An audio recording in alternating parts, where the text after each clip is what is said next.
আল্লাহ রাব্বুল আলামিন আমরা যেন আল্লাহ পাক যাকে যতটুকু দিয়েছে, যে গাছে ফল বেশি আসে ফল বেশি ধরে, যে বৃক্ষে ফল বেশি ধরে ওই বৃক্ষ নোয়ায় পড়ে, ডালগুলা নিচে হয়ে যায়, বাঁকা হয়ে যায়, নিচের দিকে পড়ে যায়।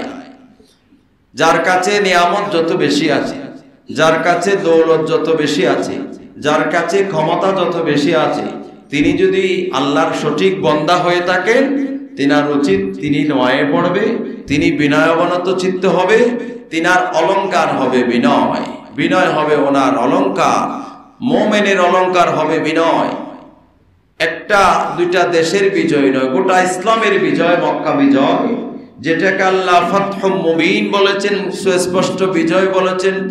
এত বিশাল বিজয় আসার পরে আল্লাহ রসুল পাককে পরামর্শ দিলেন, রসুল পাককে আল্লাহ বললেন ফাসাব্বিহ বিহামদি রাব্বিকা ওয়াস্তাগফিরহু, আপনি রবের প্রশংসা তাসবিহ পাঠ করুন, ইস্তিগফার করুন। সবাই বলুন সুবহানাল্লাহ।